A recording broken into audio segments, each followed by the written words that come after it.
right? It is about understanding think and how they assess risk and how they define the audience value. You're going to read my next slide, right? And then you're going to kind of sort of tell me what you take from it. Because I think let's just get a takeout from it, right? So let's go to your next slide. You can't see?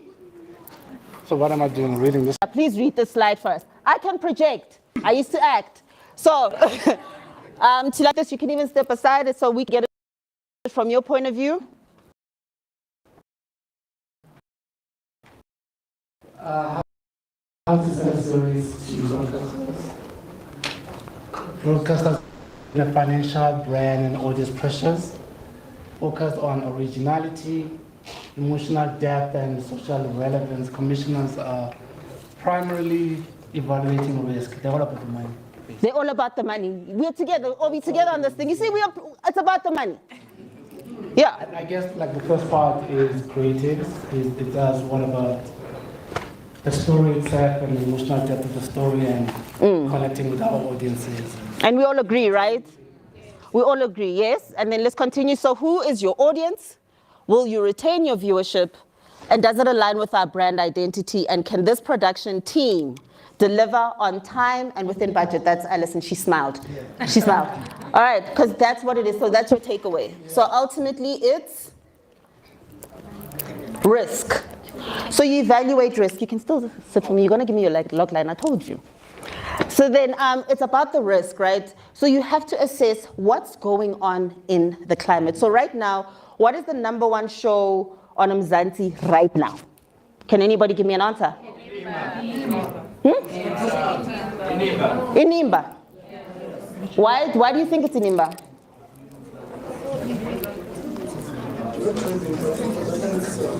Hey? Okay, so I worked on Inimba so I just did the climatic episode, right? The midpoint. The reason why Inimba works, it's a character-driven story, and if you look at the behavior of Mzansi before, you had the river, right? Skopski donor. There was a whole lot of guns and what. Then you had, what else? Itonga, Skopski donor, right? And then Inimba comes in with the Daily Sun story, right? Character-driven stories, because people are hungry, people are fatigued with guns, knives, and whatnot. And Sipho said, okay, cool, there's the gap. I'm going to tell a story about a mom who abandons her daughter, goes to America, comes back, and then pretends she's her friend, but she's sleeping with her boyfriend. That's what's going on. That's what's going on. And it's actually, like, you watch it because you're like, guys, what in the Jerry Springer? You know what I mean? Because we're watching character-driven stories, and the climate allows, because audience fatigue is a thing. So you look at Twitter, and people are like, if I see another gun. You look on TikTok, I look on everything to kind of get a sense of what the nation is looking for. And then you tailor-make your vampires in Soweto. You tailor-make it to what the audience is looking for. So maybe our vampires are the Panzulas, you know? And the Panzulas are looking for money to go do a Panzula competition and then be vampires in America. I don't know. You know, but you tailor-make it to something, right? So that's what it is. It's about finding the gap, looking for the gap, because everybody has an idea. We all have ideas. And I'm not saying they're not good ideas, but it's sellable. Commissioners have to look at it that way because they are taking a risk on you. And it has to be a calculated risk. So always understand that when you walk into the room, always know what they might be looking for. Right? Let's go to the next slide. You're my assistant. Did they tell you? Yes. No. I'm telling you now. Next slide. So you're going to read my next one, or should I get somebody else? Yes. You're going to read my next one. Let's go. Which one? This one here. Next one. Yeah. Broadcasters don't buy ideas, they buy certainty. That's true. Please, so I want everybody, if you leave today, please remember, broadcasters do not buy ideas, they buy certainty. If I had a business, I would not give you money if I wasn't certain I was going to get a return on investment, right? Yeah. Yes. Certainty. Thank you. That's why you're here. I told you. One of the biggest challenges in pitching is the gap between how creatives think and how commissioners evaluate. As creatives, we are driven. So as creators, we're driven by emotion. As creatives, we are driven by emotion, meaning personal connection to the material. We say this story is powerful, or it's authentic, or it's important. Commissioners say, is the story going to say? Is it going to sound, I love you, you know it. Guys, give a hand for Tulani. Tulani, you're going to hate me, please still tweet me. Never mind. Okay, cool, never mind. All right, so we always think, oh guys, it's exceptional. So I was saying to Flavia and Alison the other day that I did a deep dive and I found I think it's the first pitch deck, yeah, Stranger Things. I think it was called Mill Talk or something, right? And when you read about it, it didn't have anywhere to sit. Nobody was like trying to commission a show about 5 kids, one doesn't have teeth, and they're following whatever, and there's a girl called 11, and she has powers. No one cared. But Netflix recognized something in their market. And it's one of the biggest grossing shows for that show. I remember that December, we were all kidnapped, ne? I was so irritated because they kept like releasing it in little chunks, and I was so annoyed because I was like, guys, let's just get to it. Like, he must die. He must die. When is he dying? You know what I mean? But if you read the backstory, they got so many no's, and there was no market, but Netflix needed that sort of thing, and they literally catapulted, they launched Netflix. It feels like Stranger Things is one of those shows that put Netflix on the map because they identified a market. I mean, following 5 kids, I think the last time I followed any children doing anything, okay, two, my children, but also Stand By Me, right? Where they were looking for this body, where they were walking through and they were looking for a body. The young people, you don't have to like nod and smile, don't pretend. You don't have to pretend we're old, but my audience is right here. You remember Stand By Me? Yeah. I think you're just nodding to make me feel better. Okay, no, but Stand By Me, that's the last time, and then there was a gap, and then we have Stranger Things. So you've got to recognize what the story does. Yes, it's powerful. Yes, it's authentic, and yes, it's important, but commissioners can't think that way, right? So they have to say, does it retain an audience? Does it have a season 2 in it? Does it have legs? Do our stories have legs? You know, so let's go to the next slide. Should we go to the next slide? Are you happy, Tulani? I'm here for you. Okay, so let's go to the next slide. So what is a pitch deck, right? So pitch decks vary. So how I try to put my pitch deck together usually is that I try to make it a narrative. So I'm going to tell you a story. And Flavia's correct. The more visual, the better. Because they don't have time to be reading my very flowery English. And it is very flowery. They don't have time. What they do have an appreciation of is in the first 30 seconds, do they know the story I'm telling, right? So always think about it in 30 seconds, if not the first 2 slides. Okay, so in the next one, I'm gonna play, it's a 10-minute clip. Tulani, my beautiful assistant, you can take a seat. We're gonna play Mbondoland, right? So just 2 seconds. So Mbondoland, please don't mind the spelling mistake. I took the first draft because obviously we can't just show you everything. But with Mbondoland, I took out the actual story Bible, but I'll show you what we pitched to channel. So this is the first draft, and it's still a good draft. But at the heart of it, you can really see what the story was about, which is? Weed. Né? So I'm going to show you how we pitched it and how we got the job, and then we can discuss it afterwards. Okay? Cool.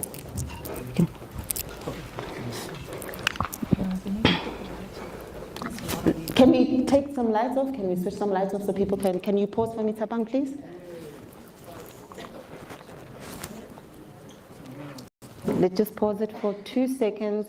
So I just want you to kind of have a sense of what a pitch deck looks like, and then we can really get into the meat of things, né?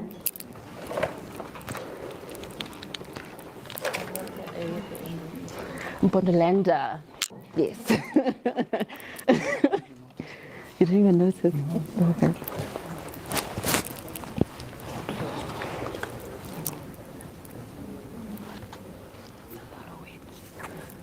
That's not even enough.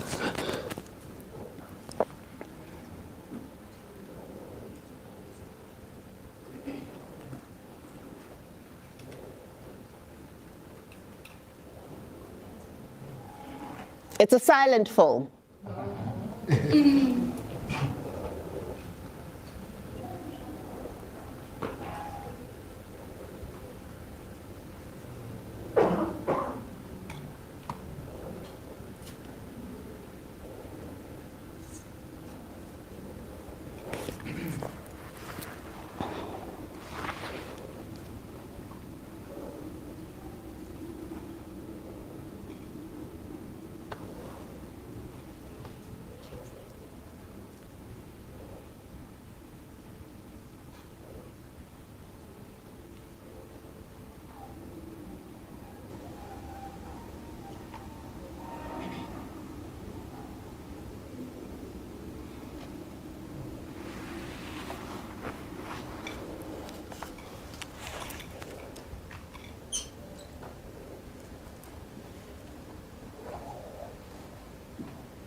It's too dark there.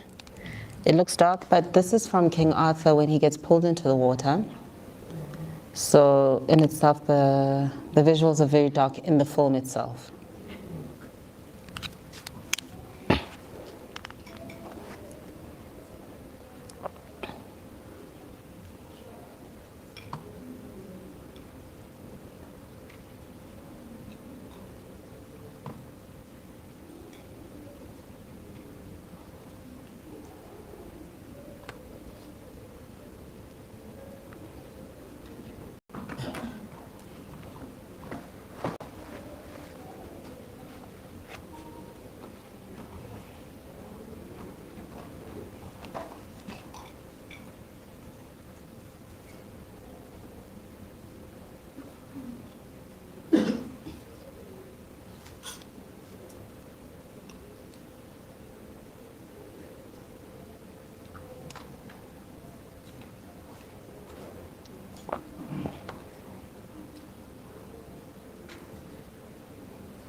I think we kind of get the point, right?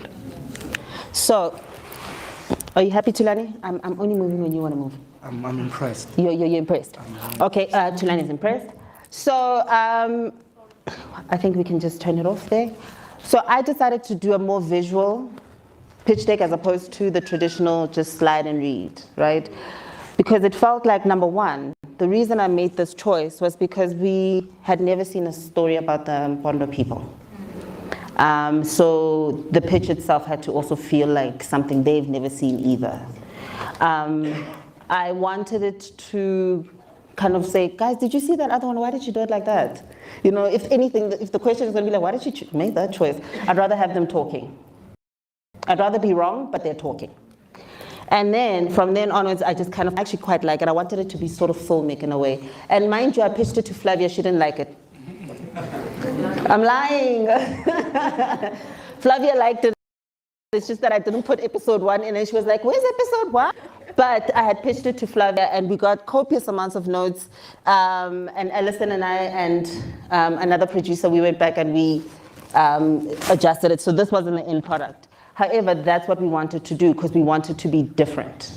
And we walked in, and Alison, if I'm not wrong, didn't they pitch Mpondoland a year before? Yeah. I think it was a year before. So we're talking about timing. So Fluff talked about God's timing and timing earlier.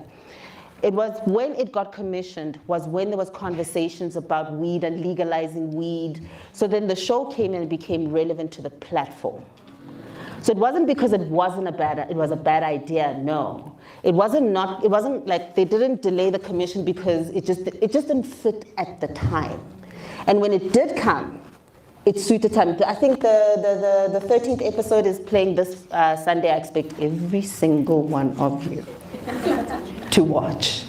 So it's playing this Sunday. I think it's the finale this Sunday on Mzansi at 8 o'clock. Thank you.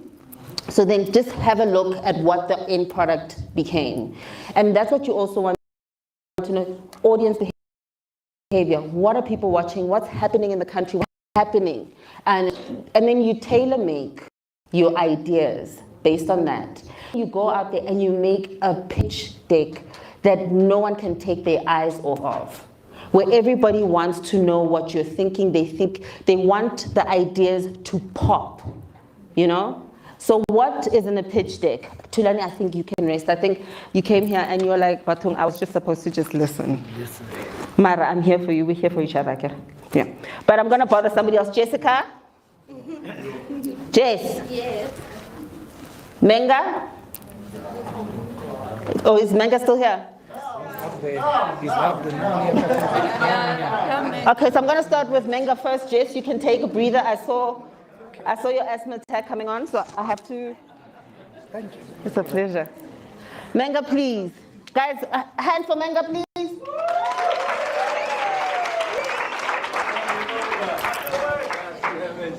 He's got a notebook. This is serious. So let me just give you a background on Menga. Menga and I worked together on Outlaws 1. We won a SAFTA. Thank you. Yeah. So Menga's done great shows. He's done Adulting. You've just come off Genesis, ne? Yeah. Genesis, and what else? Queendom. Queendom. I follow your work. We also did Bettina together. We did Bettina together. I did Umkoka. I did Imbe with the Seed. I started on Uzalo. I've got a movie on EVOD called Blind Eye. I wrote and directed that.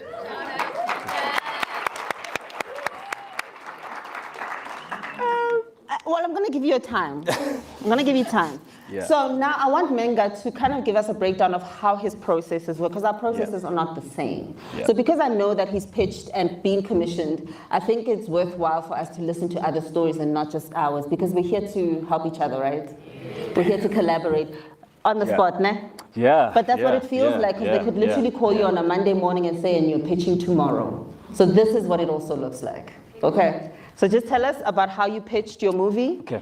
What you put in your pitch deck, and what do you think made it different?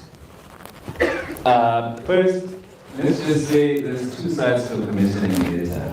They are so friendly when the show is being commissioned.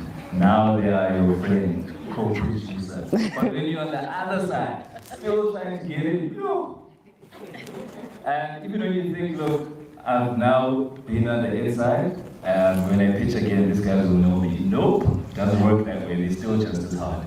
So with Blind Eye, I'm originally from KZN. So there was a program there where we had to submit our own concept, so we own the IP. And so we had to pitch our stories, and then we got selected by a panel that is part of the KZN Film Commission. Well, now they're called Film Authority, part of their process. So then they picked the films, and it was supposed to be a 60-minute thing, the made for TV. And I looked at it and look, it doesn't make money that day. So I decided to switch it up from a made for TV and just extend it by 15 more minutes and get to the 75-minute requirement so that it could become a feature. That was a huge risk. We had about 800,000, including scripts. And at the end, I ran out of money. I had to borrow, and I got to about $1 million. And then after that, I started giving away equity, percentages, and I was lucky to find known associates that came on board. Then there was also a post facility. I forget the name now. I think they are Frequency. finally now. The frequency now. The frequency now. So then they came on board, and at the end, known associates and E-Enterprises have got a distribution company called African Entertainment in America. So, but that's their distribution company. So then they picked up the project, and then they had a deal with ETV, etc. And that's how we got on the platform. So yeah, that's how we did it. But, so my question is, but what was your process when you had to put your pitch deck together? So selling your idea, right? So you can give us a sense of what the film was about because it's already out. Yes. How you put it together on paper, that process, who helped you? Because I think also sometimes we just need a step-by-step, right? Yeah. And then what maybe notes they gave you that you went back and implemented that helped you then get commission? Because that's what we all want to be. We all want to be telling our stories with a commission in our pocket, no? So I worked with a guy called Gersh Mehdi. He used to be with Picture Tree, and that's an advertising agency, company. So when I was with him on Imeu, he used to emphasize the deck because, in commercials, that's a big part of it. So already I was fine with the words, but he'd also say the same. He'd share his previous projects that he had done, making sure that in the first 5 slides, I've got you in what it's going to look like, what it's about in terms of you reading, but not too much text, So not as polished as this, but at that point we were doing a soapy. But yes, the process was that make it more visual, communicate the tone with the choice of the picture. The picture shouldn't be pixelating. What are the quality of your references? Speaking to both the tonal reference, story-wise, but also the visual reference as to what it will look like. So I make sure that I differentiate the two so that you understand what it's about in terms of story, but also what it's going to look like. And the two might not be the same. Yeah. Because if you want to, let's say, do a Good Will Hunting, but you want it to be a horror, you can use the tone of Good Will Hunting, but then the horror images could be anything from Blumhouse. Sure. Yeah. Sure. Are we still on the same page? Yes. Are we still following? Are we still having fun at least? Yes. Awesome. I'm seeing hands. My lady over here, Sitla, I'm gonna be with you second. Yes. Questions. Jesus. Okay, all right. You mentioned IP. So let me give you the apologies. Yes, no, I did it on purpose. I did say, I warned you guys before lunch, it's going to be interactive because you guys have had a lot of information come to you, and I just want to see where to decipher where you might have missed it. Okay? And you didn't miss anything. Yes. Yeah, no, you didn't. Whilst you were unpacking the processes and ideas and everything, you mentioned a very important word, which is IP, the intellectual property. So with regards to the process, as she has mentioned, so what were the important steps in ensuring that you preserve your IP before pitching? Or is it appropriate for you to sort of pitch before, or how can I put it, like you have this IP. What if this idea that you have is not, up to the standard of the commission editors? Oh no, okay. I think so I have a lot of ideas, and I'm not precious about them. If it's a commission, I know that it's not my money. So at the end of the day, I will walk the journey with client and give them what they know will make the money. What's the thing you said about what client wants, certainty. They want certainty. So I'll go with that. But in this other format, it's different because it's already a program by the KZN Film Commission. So it's based on everyone being a beneficiary. So the IP is standard. It goes to you and you own it. But even then, if anyone had come in, I would have sold it because I still have way more in the bag, you know. I think there's a bigger conversation around IP, you know. A lot of people are very precious. So when you have your IP and you want to own it, you guys might not put anything on air. And I think people need to have a very realistic view about the conversation centering IP, but I'm not trying to be political. I'm going to move to Sihle, but I think it's something worth thinking about. Ne? It's great to own it, but it's not always the case. Most of the time, it's not the case. Thanks, Tommy. Mine was actually not a comment, just to add, to say that as a director, when you're putting together your pitch deck, Pinterest. Show deck. You can find a lot of images on Pinterest. So you can find color palettes on Pinterest, you can find old movie references, because now people just go to Google Images, right? Yeah. So And they're not in 4K. more to that, but yeah. We are coming. Yes, we're coming to it. Yes, yes. Sure. Thank you, Sihle. Manga, you can, okay, manga's, I don't know, don't make a voodoo doll, ne? Yeah. Yeah, you can go up. Thank you. Thank you, guys. Manga, yeah. I deliberately just brought manga because sometimes when you see people's faces on a poster, you feel like it's not reachable. There are people who are sitting next.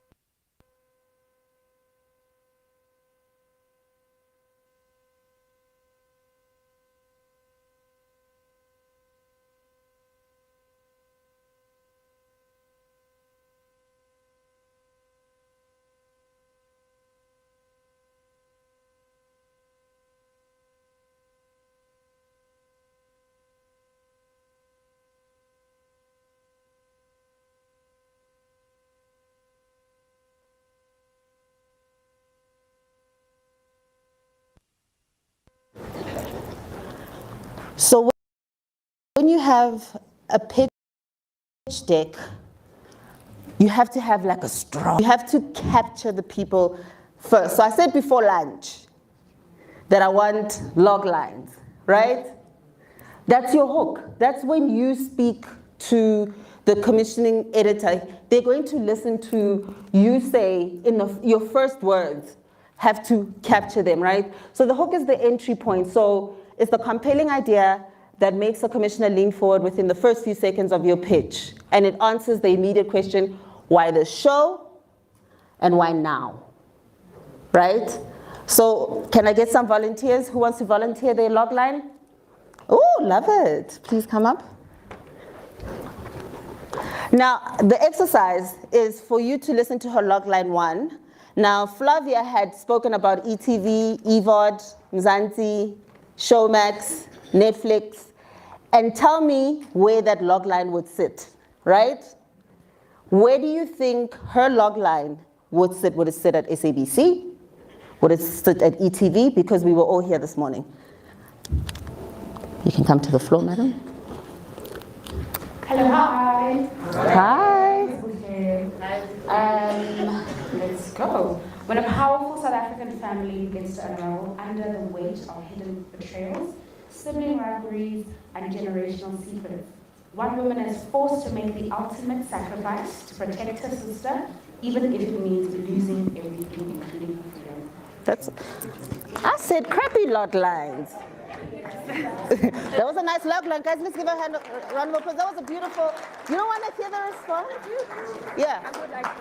Okay, so I'm going to open up the floor, right? I think just for the purposes of our deaf community, guys, can we project? We're not alone in the room. And I may not be able to get the mic up there. So if you can project, please do, ne? So where do you think it would sit? Love the hand. ETV. ETV, do we agree on ETV? Why not? I agree somewhat. I agree somewhat. I've got an idea for myself. I've got an idea. Flav, I hope I'm going to wink twice where I think it is. Do you know where it is? Are we thinking the same thing? No? Okay, yes, that was a no. Hungani, I can see you. Mzansi. That's where it would sit. Why? Why, Hungani? South African family. I love it though, but so I've got a slide from Mzansi. If we can go to Mzansi for me, please. Let's go to Mzansi. Right, so Mzansi has high impact drama, right? She covered that. Complex interpersonal relationships, she covered that, right? Stories that center on love, betrayal, ambition, family conflict, and power struggles. She covered all of that. Nice one, Hungani. Nice one. So that's what Mzansi is looking for, right? So commissioners are often looking for concepts with long-running potential on Mzansi. So the South African audience, for some strange reason, Flavia's going to jump in for 2 seconds. We like long-running things, and Mzansi is a great platform for that. That would be an idea that would run for a very long time. So just 2 seconds for Flavia. Well, so I just wanted to just maybe even add what the commissioning editor would say after that. That was really beautiful, all that for making it so character-driven, because it really is very clear. I think a lot of longlines generally are very thematic. You're like, why? The moment you were like, for the system, you want the stakes are clear. But you could even push it even further given the stakes of the city. We're in Soweto. We are in KZN. We are in Heidelberg. That already gives an indication. Oh, okay, so this whole story is happening in Carltonville, a small town, my town. You know what I mean? Those small details make them continue reading or not. Where they're like, okay, where's the sense of setting? Because if you're in Carltonville and this type of story is being told, you know that it comes of a different type. Yes. As opposed to if you're in Sandton and the story is being told. Thank you, Flav. So do we get it? Do we kind of get a sense of it, right? So can we get another log line? Yeah. My lady with the blonde, I hope. Oh, my gentleman sitting next to my lady with the blonde. Hi, how are you? Kinantabine? Yes. You were? I'm shy, she is. Oh, you were shy. Don't be shy. We're all friends here. Yeah, yes. Okay, my one says, when drought devastates a certain nation, obsessed with appearance and ritual purity, a fearless girl risks rejection to teach them that purity lends from within and not in what people perceive. Guys, wow, beautiful. That was really, really nice. I love how you did not stay for the feedback, but it's fine. I can take it. I can take it. Come, you and I are best friends. I promise you we're going to walk out together. Come. So, where would that sit? That was really nice. That was really, really nice. Guys, I said crappy log lines, but hey? SABC? That's specific. I love it. True, because one, that's the market, Lesotho. So let me tell you a funny story. You want to stand up here with me while I tell my funny story? No problem. Yes, you see, we're friends, I told you. So, when I started acting, I had to go into Mobango. I auditioned, I'm a melody, the only role I had was a Sotho character. And I was like, bon, it's all the same. Tswana, Sotho, it's all the same. And I mastered my Sotho in audition. Didn't realize I was going to get 10 scenes on my first day. Opposite Mam Lilian Dube. And then so I'm acting, and at that time, you know, you also think, yeah, Iktisha. You know, so I'm overacting and my language is off. And then Mam Lily looks to the camera, she's like, where did you guys get this girl from Limpopo? Who's this girl from Limpopo trying to simulate? Like, it was weird. And she's like, can you just speak your language? So I spoke my language. Did they not make me reshoot everything? I reshot everything, but eventually I learned Sotho. That's my little story about the Sotho girl. But yeah, that's live. Let's go to the SABC slide. But nice luck, guys. What happened to, I said bring crappy, we might steal your, I'm joking. I won't. No, we're very ethical, and I hope we all remain ethical because these are brilliant ones that people could actually put together themselves, and I would encourage you to do it. So when pitching for the SABC, so you've got to, the mandate is public broadcaster, and it's broad, and it's diverse, and it's huge, it's mass. So we spoke earlier about the grandmother having the remote control, like and again, our households are made, a lot of our households are made up of that sort of dynamic. So you have to speak to Gugu, and that speaks to her, because I can already hear her say, did you hear that story about that Sotho girl who was, did you hear? You know, because she's gonna watch your show, you know? So who's my lady who was saying that she wants Guyane, not a Guyane, Xitsonga story? You see where you can, the same can speak to each other. Well, these, not the stories, but the ideology, you know what I mean? So your pitch should highlight relatability, strong moral, social themes, which you covered, and a long-running potential, which it has, and particularly for high volume. High volume is important, dramas and telenovelas. That's SABC. SABC wants everybody can switch on the television and be able to watch it and relate to it and want to watch more of it. So when you're thinking of SABC, always think in that light. How many people can I get eyes on the television? On the screen, I see your hand. What does high volume mean? High volume, mass audience. Yeah, boo. Nah? Next line. At the back. Wasn't you insist? And then my gentleman in the red, you follow that one. Please come down.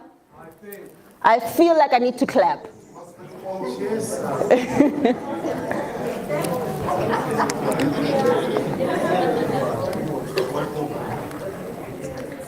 But are we following essentially, right? Because I think once you put it into practice, you kind of get a sense of what's going on, right? Alison and Flav really covered it aptly. I'm just here to make sure you could walk away with something that's tangible that you can hold on to. Hi, how are you? I'm good, how are you? I'm good. Get an time, eh? Oh, okay, Bandile. Good to meet you, Vandile. Yeah. He's so, look, I love it. I feel like I need to sit down for you.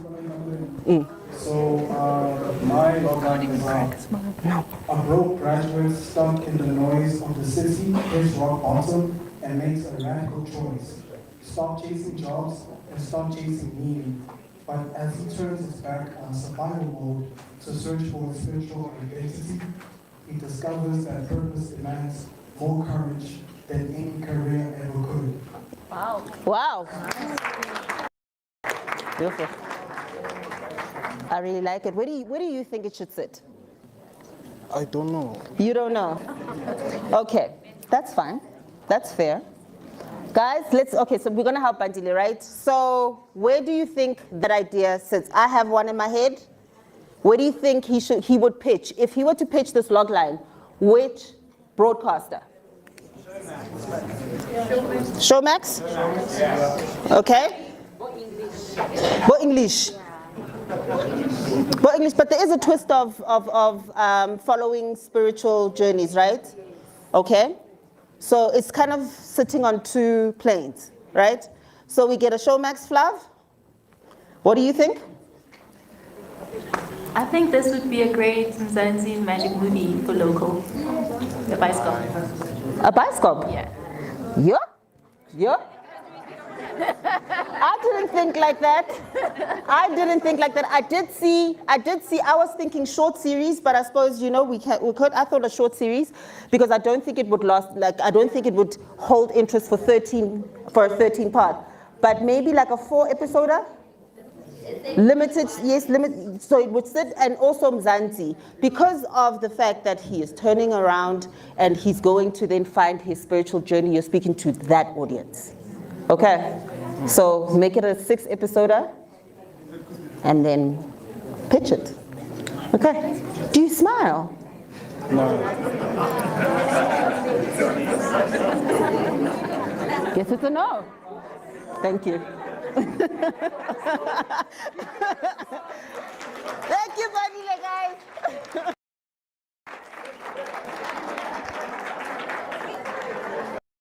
So it's my gentleman in the blue, and then after, and then we're going to close it off, right? Oh, 1.5. Nah, 1.5. Only because we're dreadlock. Like, right. Okay. So my brother in the blue. Are you still jotting it down? Are you making it? Listen, it doesn't have to be perfect. There's no perfection. Nothing's wrong. Nothing's right. We have to collaborate, right? Cool. Are you guys at least enjoying this? Is there a takeout? Yes. So I do agree with Flav. It could be a film. I just thought limited series. How are you? I'm good, how are you? I'm good. This is Brother Letlogonolo. Let's give Letlogonolo a chance. We follow a young man with high energy and potential, surrounded by glitz and glam, until an outbreak of a virus and things tend to a different direction. Yo, wena. Outbreak. Like it. Like it. Okay, we have an outbreak, guys. Sure. Where do you think it sits? I'm going to go to my brothers who are stand by me, with me. Yeah, it's a little tight. Yeah. We're still pondering. We are pondering. EVOD. There's an EVOD. Any other? Netflix?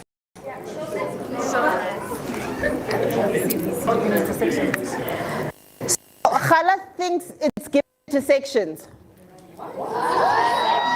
Virus is one. But virus is a mobile. No, I'm just saying, like, think about it. Like, okay, if it's a film, yeah, then you're thinking Buma yesterday. Or yes, somehow I'm thinking no one is wrong. No one. But what do you think? If you wanted to pitch it, where would you want to go? Netflix. Showmax and Netflix. Okay. I quite like apocalyptic type of vibe out Showmax, where I think it would live because it's very high end. Let's go to the Showmax. Thank you. That was a nice one, ne? Yeah, nice. So let's go to Showmax. So when pitching to Showmax, so the emphasis shifts towards premium storytelling. So when we think about an apocalyptic drama, you're speaking to a niche market. It's niche. Yeah. So it would be your Showmax where people subscribe. Just by the way, there's just an interesting story. Flavia, you could be wrong, but I was told by the producers, and I believe them. But adulting, for instance, is also niche, right? Every time they would advertise a season of adulting, the premiums would not go up, the membership, when people, subscriptions, the subscriptions would shoot up. And then once it was done, they would be like, okay, we're done, you know? So because it's niche and it's speaking to a certain demographic and a certain type of person. So apocalyptic would speak to someone. I would watch it. I watch those kinds of dramas, but I know not a lot of people would. But it doesn't make it less of a great idea, ne? So work on that as well. All right, my gentleman who had his hand up, my second last gentleman. And then it's you, me, Bob Marley. I got you.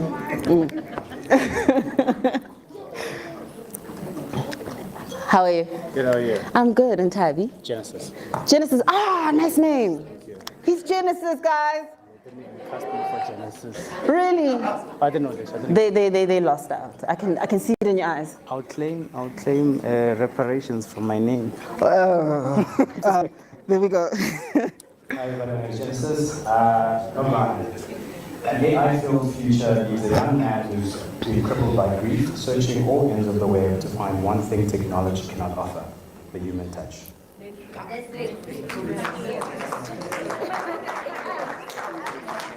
I really like it. You know, like young people, sometimes like young people walk into a room, right? And now I was born in the 80s, early 80s. And then they say stuff like this, and I have to literally think, AI, keep up, AI, what's that? Because I'm a purist a bit. So I need to, like, once you say AI, I get lost in it, and immediately I'm like, it's above me, so Netflix. Right. Yeah. It's a great idea. Please work on it. Okay. Please. So Netflix, right? Do I have a Netflix side? I think I had a Netflix side. Or I took it out. Is it oh, me and Flavia differ. Good thing, Oban. Just hold on. So remember when I said Netflix had a very specific mandate when they came? Do I have that? And now they changed it to have local.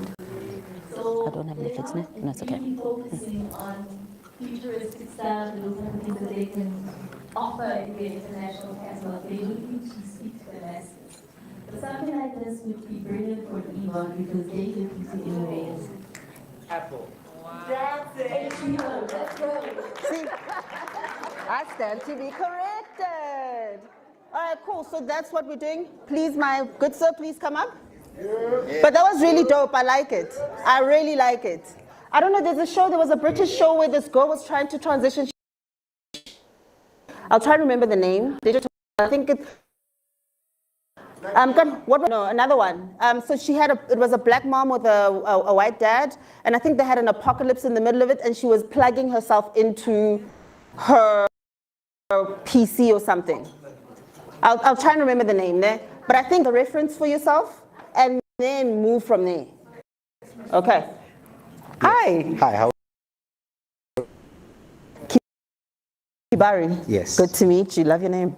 So I just wrote this one now based on some of the stuff you were saying. Sure. And luckily, since you say it doesn't have to be good, we can go with it.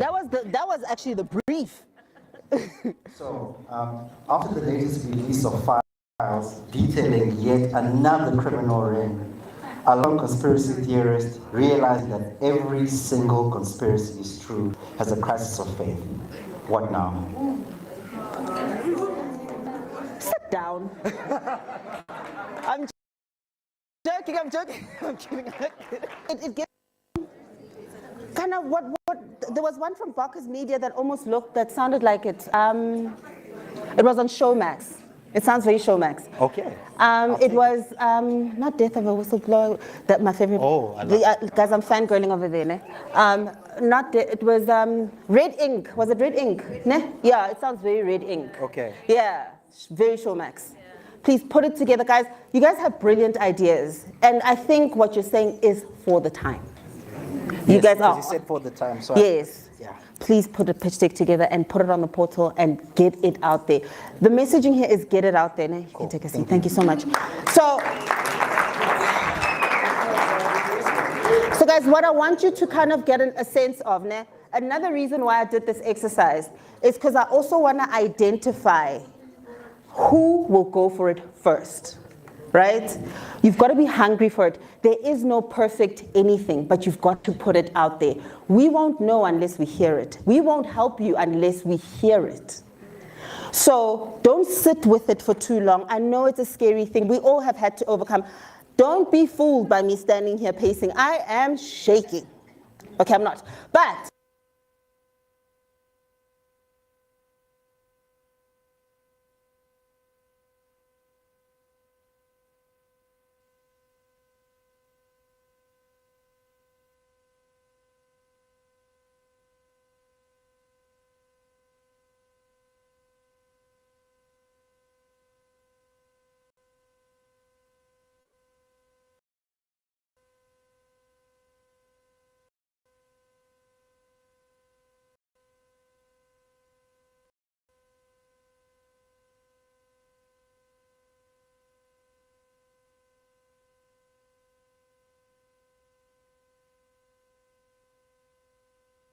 to today's thing, so just always think, Khori, nobody's judging you, and my idea is great. So we covered that understanding the potential of your client, and then we can move on to session 5. The last one here, logline. There's somebody who wants to do a logline. I really don't mind. Is it because I lectured? A bit? We're always ready to take another one. That's why we're here. How are you? Haven't we worked together before? We've never worked together before. Huh? You'd love to? Oh, okay. I'm going to give you the mic. Guys, let's Tato a round of applause, guys. Okay, what's up? Okay, we're taking the last one. I love to push. Gotta push, ne? Yeah. Sure.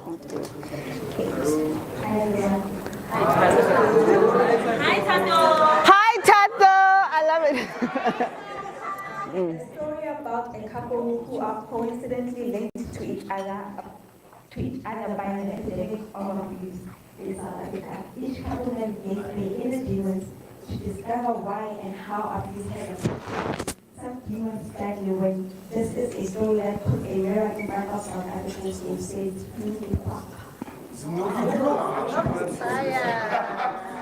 Yes, girl.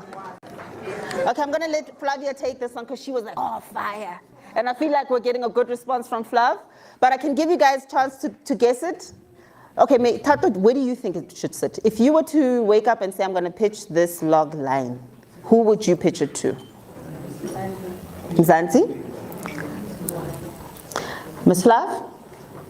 It is definitely for mass market. I think it would sit very well in SABC because it deals with abuse and that social commentary and its nation. Remember, SABC is about nation building and making like very correct to and ailing things like gender-based violence and that sort of thing. So what I like about it is we found a very entertaining way to deal with a very heavy subject matter, which could also lean into Mzansi magic, So well done.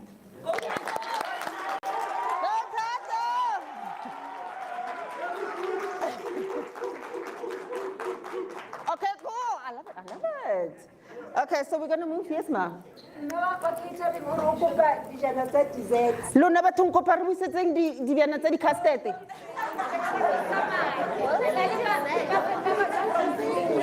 Hey, re kopa di bana re khopela the dishes tsa di sweets, di custard, tsa di malva pudding ra kopa tle ba thong tle tswetswe. Thank you. So we are coming into session 5. I will answer. So we're going to come into session 5. I hope we assisted with the pitch decks, right? They are tailor-made. They are a personal thing. However, make it interesting, make it different, make it yours, okay? And always remember, the broadcaster doesn't buy, it buys. So make your ideas sellable and let it speak to the market. Okay, cool. Thank you so much, Ms. Happy. This is why you are after winning. No lies. Thank you. Thank you. So we're just going to wrap it up before we have a bit of fun. I know it's been a very long day for you guys. But with all this knowledge that we've now shared and the insights that we've shared, we also have to give you practicals, like where to from now, right? We understand how broadcasters work, we understand what the different markets look like, we understand how money is important, regulation is important, contracting, financing, cash flowing, being risk, thinking about, what the risks are of certain choices that we take. We now know how to build a pitch deck. We now know that there's different spaces where our story can stay. So as you walk out of here, you need to be confident enough to know if I'm going to approach an SABC or an ETV or a multi-choice or a Netflix, this is what they're currently looking for. Again, to echo just what I'd said earlier on, this is based on insights we have of some commissioners and broadcast, entities that we're talking to, but what we know now could change within a week.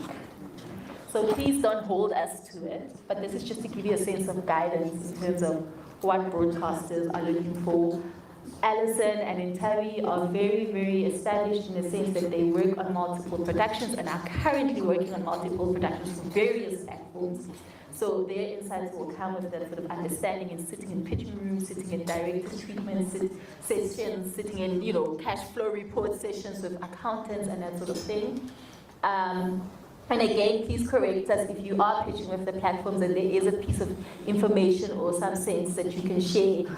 It's important that we help each other, guys. One thing that I want to leave you with as well is to understand that when you share information and you are generous with information, it does not take away from you, because no one can tell your story. The moment we, as a people, as creatives, especially given the landscape and how it is, start holding onto information and not want to share, you want to be the only one on the table, that table might not even exist. So we need to build an industry and we need to build each other. So let's collaborate in giving each other information.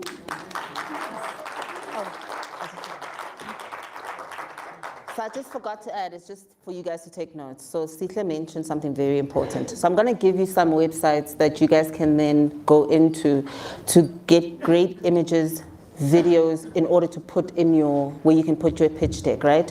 So number one, Shot Deck. Premium. You know, get Shot Deck. But there's a subscription to Shot Deck. If you do not have the money for the Shot Deck, Film Grab is also very good. So that's a free website where you can get imagery from movies, you can get screen grabs from series, from adverts, from music videos, the works.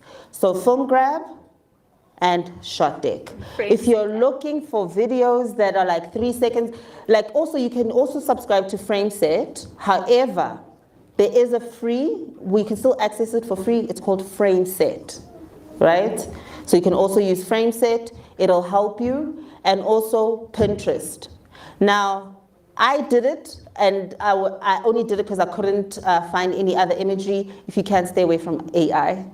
Rather find the actual image, and then and then if you can't, then you can generate an image from AI. Secondly, when you're pitching to all these broadcasters, know who you're talking to, right? So I know sometimes subject matters, you can't find the film that has blackface that speaks to your genre. Then you're forced to find a film, but you're pitching to Mzansi, who's your audience. So even within you've got to please put the faces into the faces you will cast. If your film gets, or your series gets commissioned, you can't put Brad Pitt, but we're talking about a Denzel type character. Again, I'm old. Who's new? Alison says Idris Elba. She's right up there with me. Who is it? Damson Idris. I don't know who that is. That the guy from F1? Yes. Oh, I'm doing good. I'm doing good. I don't know their names. Flavia's making me look terrible.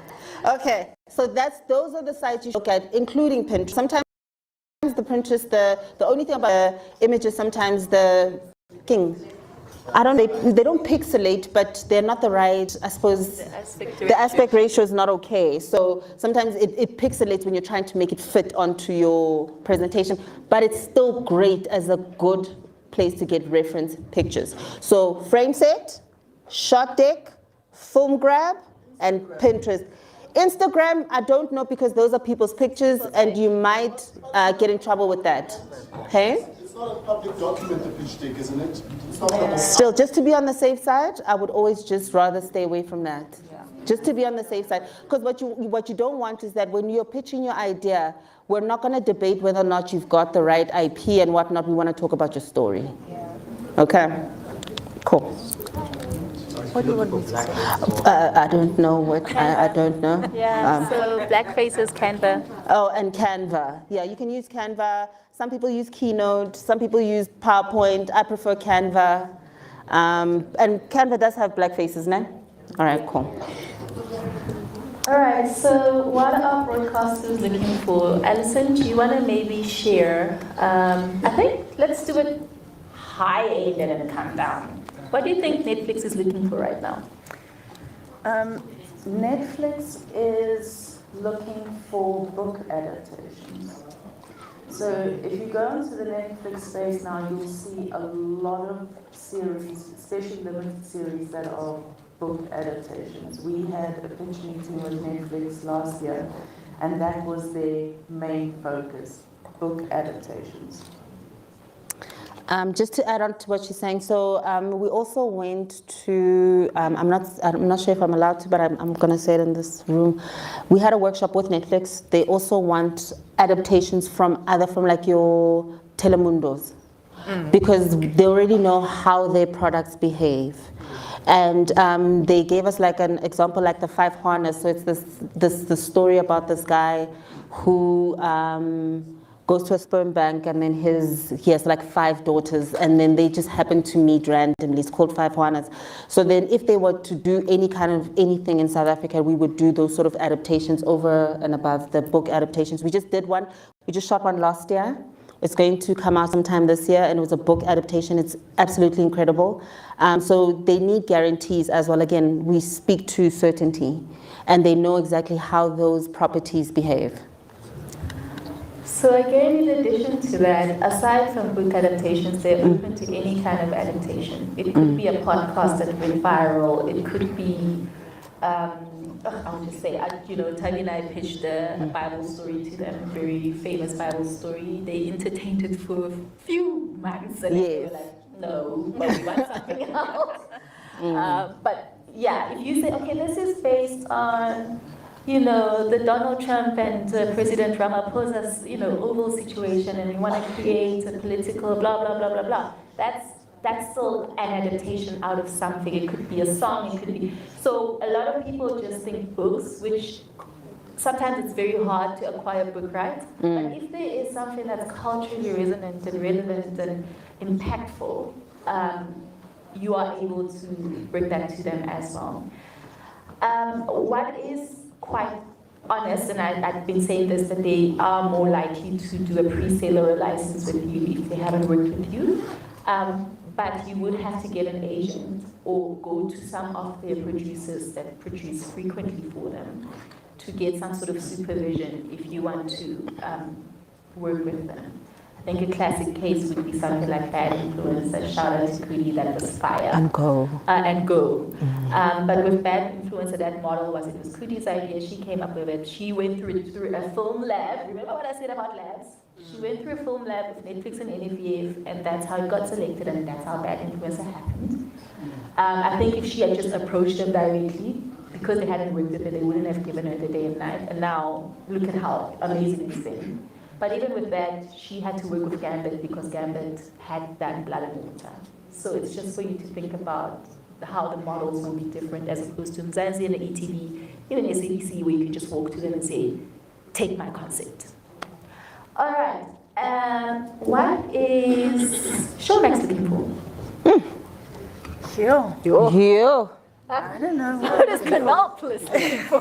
Yeah. I was just about to say, Canal Plus. Yeah. You know what I mean? Oui, merci beaucoup. Sure. You know, can I tell you, like, I'm not sure, but having worked with Showmax, all I know is that it has to just be high-endish. Because we've done adulting, we've done Youngins, which was, so initially when we shot Youngins, I remember the actors were so, like, and they were like unsettled by it. They're like, no, but have you seen Blood and Water? It's so crisp and everybody's got like eyeliner and they were worried and they thought that Youngins was going to be the Izo, but like a bad Izo. And I remember we were shooting it and I'm on set and I'm like, oh gosh, guys, what if it's true? And I was a little worried. But it also resonated and it also sits on Showmax. You take adulting, it's 5 men, it's Entourage on steroids. Yeah. And then you've got Outlaws. So I think it's a great and a sharp story that speaks to a niche market. So like we spoke about your apocalypse story, that would sit nicely like on a Showmax. So at this point, I actually don't even know, I can't tell you for sure. Because we've also been receiving calls, like she said, we were pitching and then you think it looks like this and then it becomes something completely different. So maybe you can help me. From Youngins to Outlaws too. Do you want to say something else? She also went, whoo!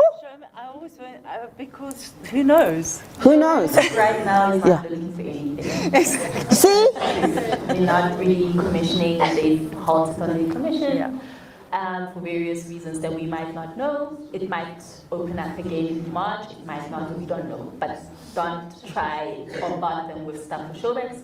Again, we recently submitted stuff to Showmax. we were there for a pitch, and then the CEO pulled us and said, "We like that concept, but resubmit it for Mzansi Magic." Yes. Okay. We'll do. So Showmax, for now, no. Maybe if you go to JFF, and because the canal guys are going to be there, they're going to speak there. The CEs are there, they're going to speak. Maybe sit in their panels and they'll be able to tell you what their new strategy is. Sure. Question? So this is from our online audience. The question reads as follows. Can you check? Oh, Online, from the online. online audience. The question is as follows. How does Showmax support upcoming film artists who are not registered in the industry but have the expertise to work with them through their distribution? Sure. I think we just answered that.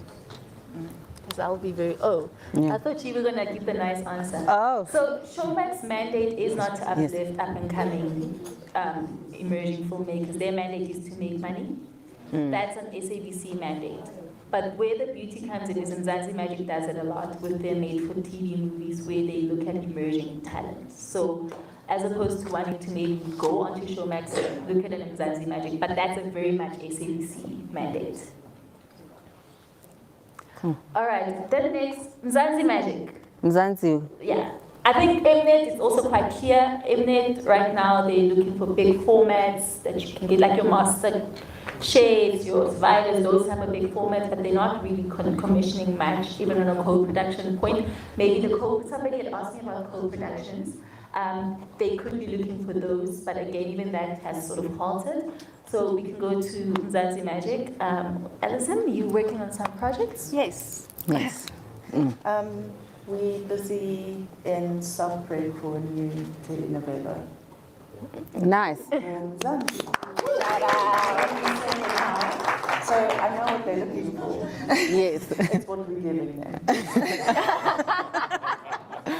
So also, what I'm also experiencing with Mzansi Magic, because we've been interacting with them quite a bit as of late, there's a shift, right? But it's a good shift. Like I said, we moved from your Skopskis and donors and your gun-toting to more the character-driven stories, the more human-grounded stories that people are resonating with. And again, I suppose then our takeoff would be like your Inimbas, for instance. There's a show we start, pre-production from tomorrow.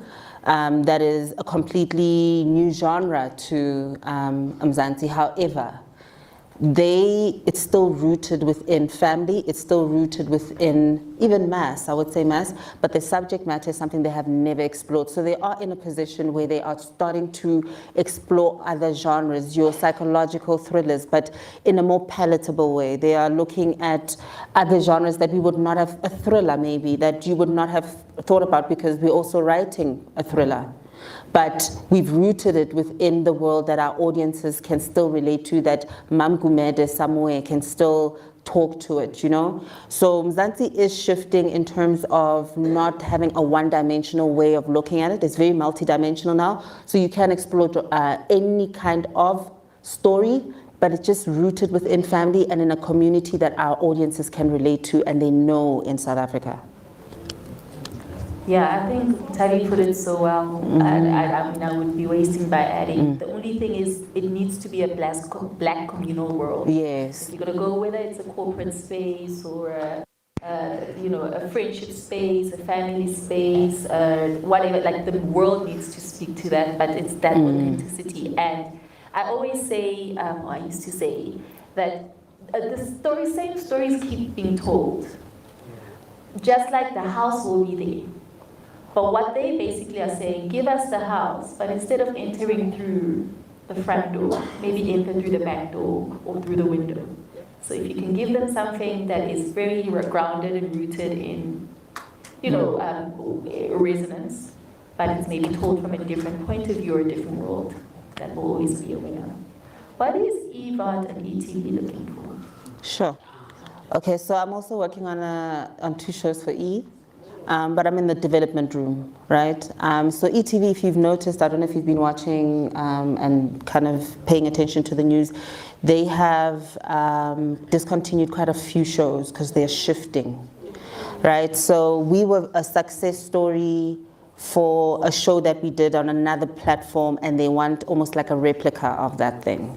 Because now they've recognized that mass is important, mass is money, because they at the heart of it are a business.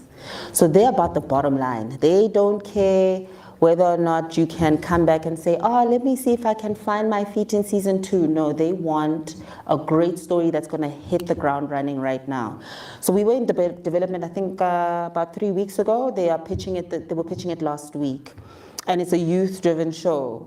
And it's going to come in at a particular time slot that's going to take over one of the shows that's been cancelled. So they are shifting gears in terms of they are looking at what South Africa's, so they're looking at SABC and they're seeing what's working on SABC, and there's a show for that. They're looking at Mzansi and they're seeing what's happening on Mzansi and the shows that are resonating, and so they don't actually have a menu that you can say, hey, this is what they're looking for. I know about 3 production companies that are in production right now, not in production, but they're in development, going into production based on their research from other broadcasters. So they are going to compete directly with those broadcasters on those platforms at those time slots to say, we got you, we see you, and we're going up against you.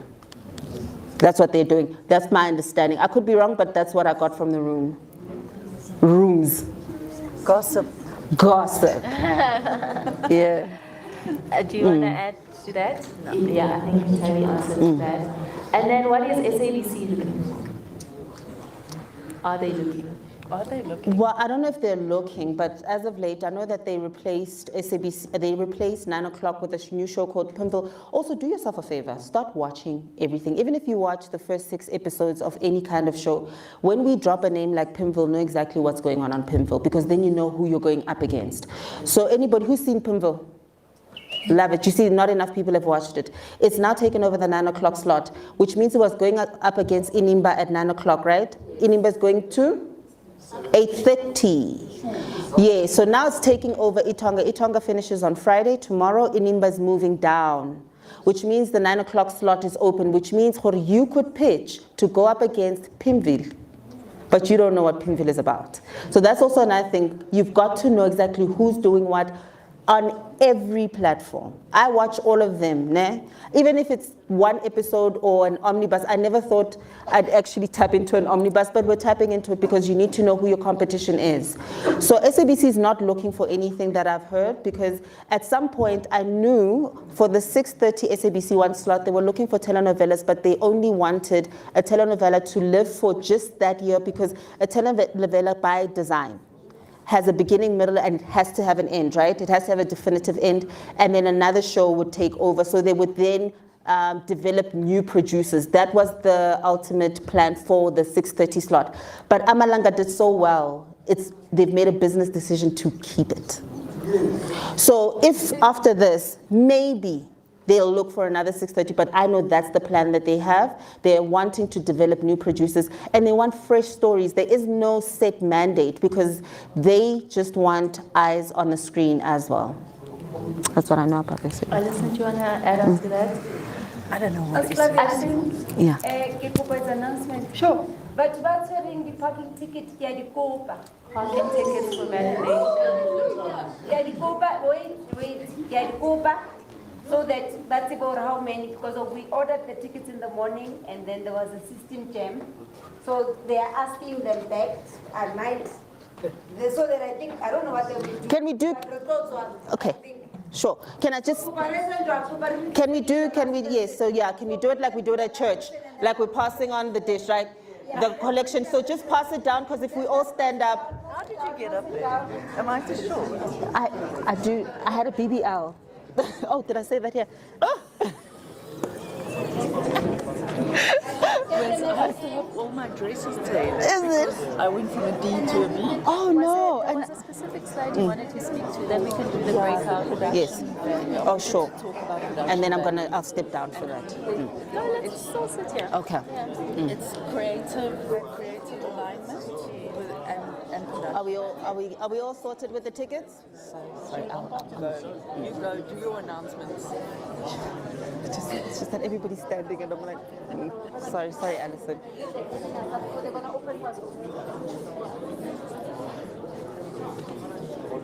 So now, what's your name? So now Johanna must go and then say, the one that is marked as yours. No, just in case parking at the zone would have been illegal. Jurisdiction of parking. Not jurisdiction.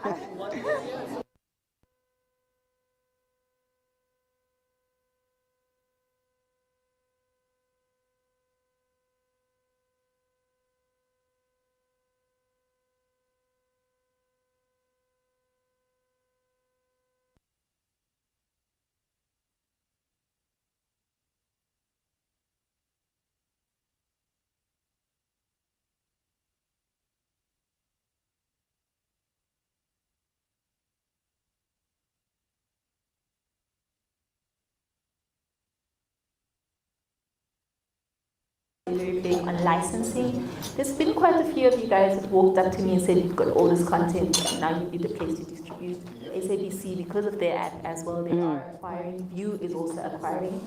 So between View and SABC, if you've got IP that you own and you want to place it somewhere, that's a really great place to do so. If you want to do it on Showmax and MultiChoice, maybe wait up until they've settled a bit, because you know they've got this version, and I've given my thoughts on Netflix and how that works. But essentially, I think the long and short of it is briefs close and open, briefs close and open. Keep working on your concept. Things we're pitching right now, stuff we submitted June, May, April. We even forgot the concepts. And now we have to be like, oh, Konji. But with that, we never stopped. You have to be consistent even when you don't see anything happening, because you never know how timely your concept will be. And again, even if you get rejected, give them something else. If you get rejected, give them something. Don't keep submitting the same thing, because then you're going to really annoy them, right? Just always find, just keep trying until you find a case. That's literally the mantra you should live by. Sure. And then collaborate with as many people as possible. Working in silos is not a good thing, guys. It's not a good thing. So Flavia did touch on the Christian story. So just to give you an example, with the Christian story, there are completely 3 narratives to that story, because we 7 decks. In 7 decks for it, because what we've done is that we've tailor-made it for the story. Does not even look or sound the same. The protagonist does one thing for Netflix. She does completely something different for Mzansi, and she also did something completely different for another platform. And that's what you've got to keep your concept fluid. And it needs to be able to change and bend. But also, we've spoken about broadcasters, and I know that is the mandate for today, but guys, there's so many other avenues you could explore. Please, so there's a gentleman who came to me and he was saying that he's got funding and hana, right? And then he's got 50%, but the 50% fell away, whatever. And I'm like, guys, you've got to go to your JFFs. There's so many festivals. Look and sift through all those platforms, because it's not only just the hub is not just here, it's international. So don't limit yourself as well. The conversation and the structure for today's broadcast and the broadcasters we have at our disposal in South Africa, but expand your thinking, and then once you've got that funding, you approach the broadcasters. We're interrelated. There are no silos here. So also consider those things. I hope it answers some of the questions I was asked at lunch, because it kind of all circles back to the fact that the moment you have the money to shoot, the moment you have a product, you have something to sell. The moment you have a great idea, you have something to sell. But then have a plan and have a system and really tap into everything. There's no one route for this thing, okay? I just have a question, and also need a bit of clarity when it comes to teaching as an individual. Can you speak louder for, we do have a community here. So, Sure, thank you. Good, so there's a hand here. Sure. Do you know what the slide number is, so I can ask you to go there? there? So I need a bit of clarity regarding production and a co-production getting into production, that will well established production. So I'll just make an example. I'll come in as an individual with no production to work with or no production at all.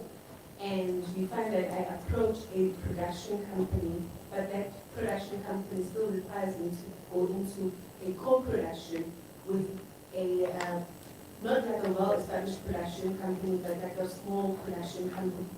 So in terms of pitching, who then do I approach when it comes to that? Do I pitch to the actual production company or the small co-production company? That is a very different and unusual model. So usually when you are an individual and you're a writer or an idealizer, but you've not produced, and you want to take your story to a broadcaster, if they like your concept, they will say, we like you, but you don't have the necessary experience. Give us a list of 3 established production companies that you would be willing to supervise you, and then we'll approve based on your list. When you give them your list of 3, they'll say, these ones are too busy, this one is, like, they're too busy, like, entirely, she's doing too many things for us, she can't, these ones didn't deliver within budget, these ones I think would be right, but that's your choice, right? And then you will be supervised. What they're going to do is they're going to give the contract to the supervising producer. You are going to sign an MOU with the supervising producer to say, I created the concept, I might not be able to produce, but I would love to write some scripts, and I want to get training in production management, or whatever the case may be, and my split will be, whenever there is profit and we don't go over budget, I will take 30% and you will take 70%. Why? Because you are carrying the risk. And then they will then let you start it's called an SVP, particularly for that production. So if your production name or your concept is called Bubblegum, you will start the Bubblegum TV, SPV, so it's a company just for the period of that, so that they can access the bank statements, access everything, literally have a sense of what the production is going to do, and then you get your supervision accordingly. And then after that, you would have the knowledge to hopefully stand on your own. That's a more natural model. Sometimes it could be that maybe you are established, but you don't have production experience like myself. Then what they will do is they will impose either, again, a supervising production company, or they will impose certain age ranges. You have to work with an Allison, you have to work with an Tally, you have to work, so that we know that the right people are in your team to make sure that this production, we're not taking a risk with this money that we're getting. There's a lady here, there's a lady from the deaf community, yes. She doesn't speak because she's deaf. Someone will speak on. Yeah. I was like, oh my gosh. Oh, I'm so shy. Hi, everybody. Hi. My name is Kutlwano. Hi, Kutlwano. I've been sitting and observing. I'm so happy to be here. I just have a question. I've never seen deaf representation or sign language representation on our screen. I mean, I think there's only one. Scandal and Netflix and nothing else after that. I just want to get in the room. What's the sense in terms of sign language representation? Because it does feel a little bit discrimination. And I'm just being polite by saying that. I just really feel we're not represented. Oh. You can answer her.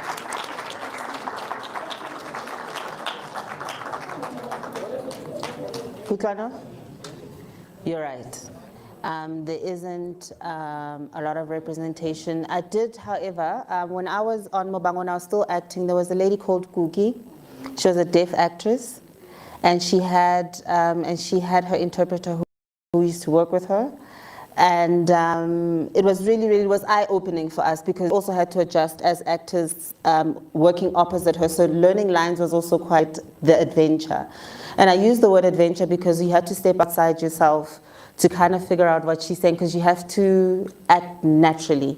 And then we were all unnatural because we didn't understand the language, and the onus is on us and not you. I need you to understand that.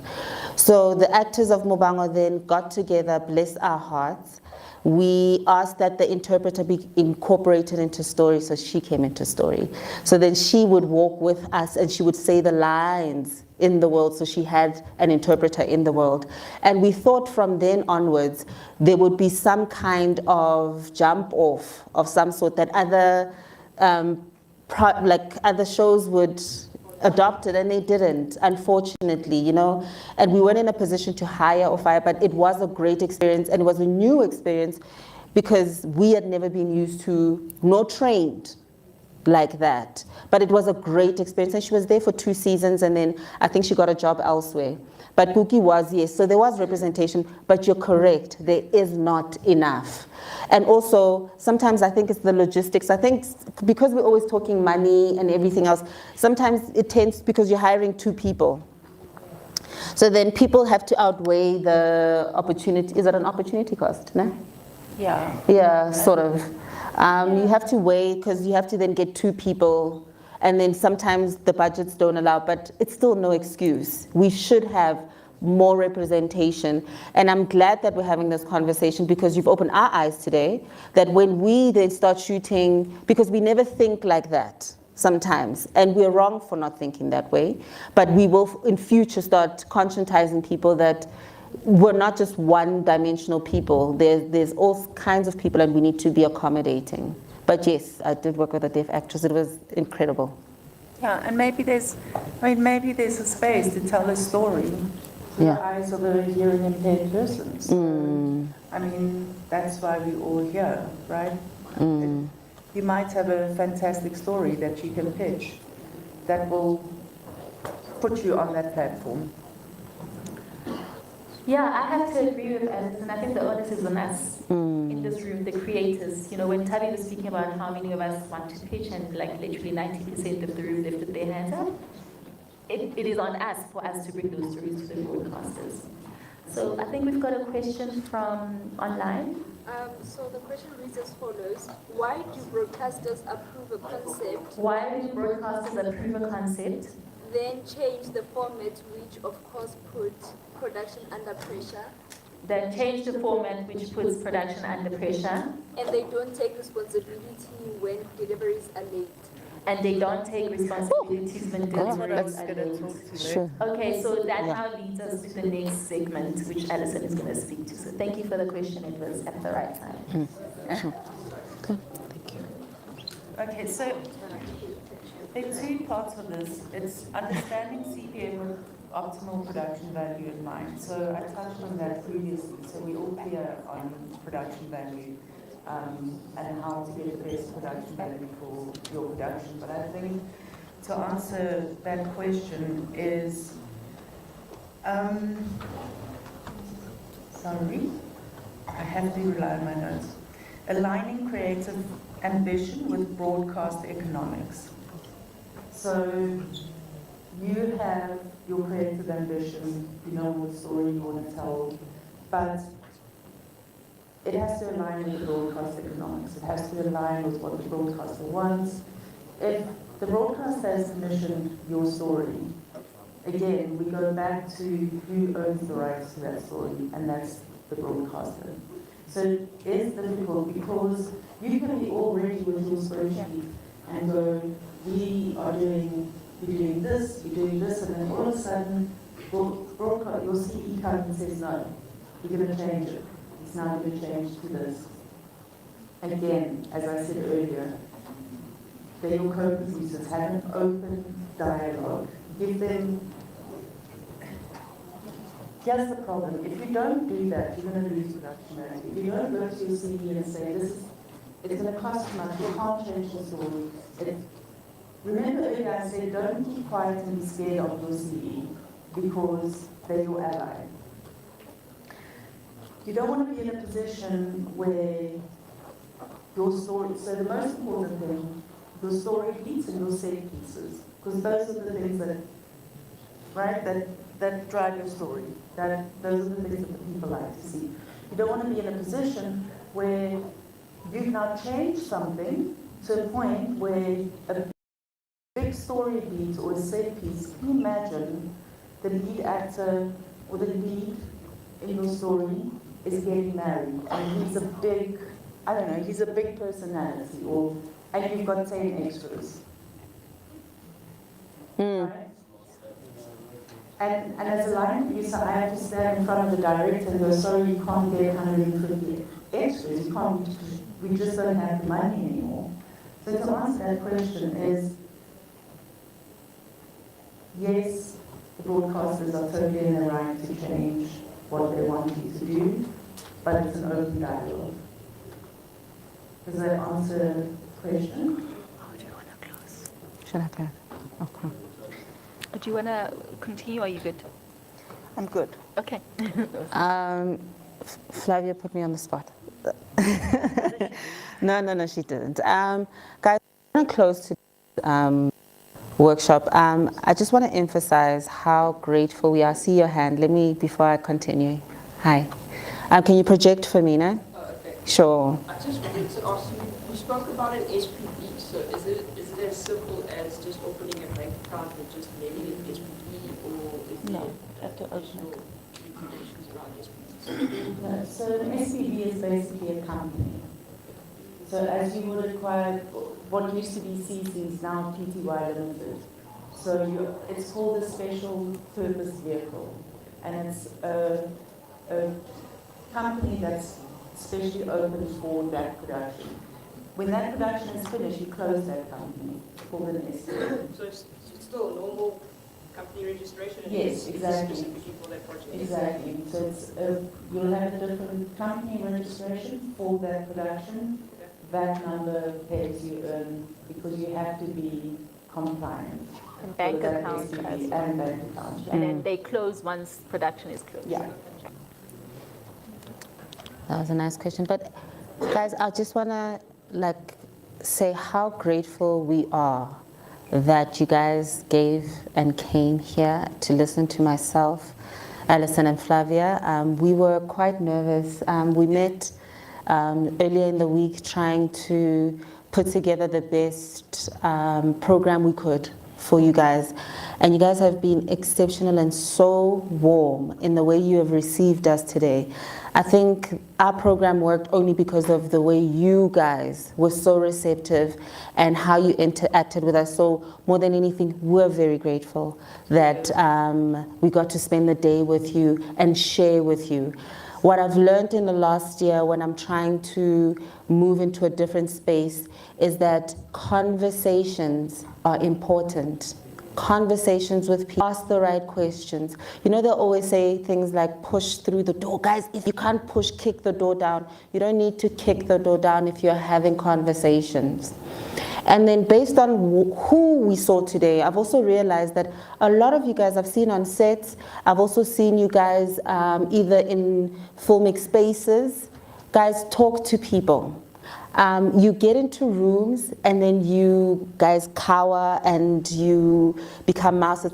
Talk to people. Tell people what you want to do. Tell people what your dreams are, what your goals are, and you would be shocked how far you get from those conversations. So today I'm hoping this is the beginning of a bigger dialogue that expands outside these doors. That we've taught you that yes, there's broadcasters, but you're sitting with your peers. There's so many peers you could talk to. I deliberately brought your mangas down because they're sitting in there, but they are also shakers, they are movers. Tulani is a mover, he's a shaker, but because he's sitting on the other side, we tend not to talk to each other. You think because we're standing here, we might have all the answers. You would be surprised how many answers you guys have within each other. So talk to each other, connect with each other, go to the festivals, listen to the seminars, go to workshops. They work. We are a testament of how it works. So we just want to say we are very grateful and thank you so much for giving us your ears, your time, and you never tired. I joked around and you guys went along with me. Alison scared us out of our skins, and she talked about money. I have to go check my bank accounts if I'm compliant. And then Flavia just gave us an insight as to broadcasters, because broadcasters, yes, there's a building, but it's run by human beings. And she's a human being, and she gave you something. So most CEs, they react the way she does, they speak the way they do want you to win. The one thing I have also realized, they want us to win. So there's no bad idea, there's no great idea, there's ideas. Just tailor make it for what you need and what channel needs, and we are all winners. So thank you, and I hope you guys all have safe travels, and I hope we all get free parking.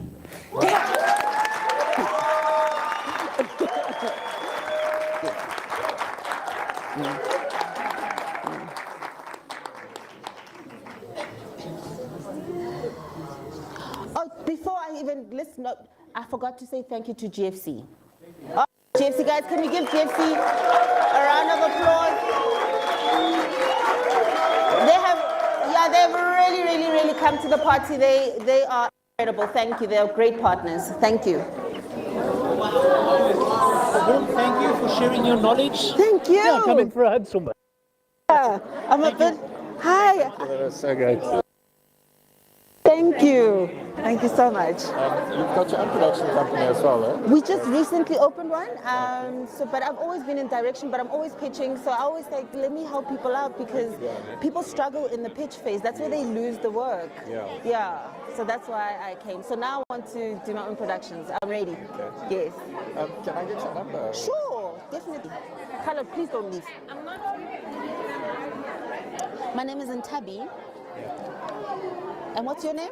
It's Dion Potgieter. Dion, have I seen your name somewhere? I watch everything, so my name always gets... I've got a movie out now, Luton, that was Evo. Oh, okay. That I wrote and directed. Beautiful, But congratulations. My big show was a very long time ago. Which was? Family Bonds. I think I've seen Family Bonds. That was Bongo and all of them, but it's very old. But I watch it. I always watch I try to watch everything. I was watching Nichis last week. Yeah. Because I also watched even Gakenet. Nichis was so beautiful. Please watch it.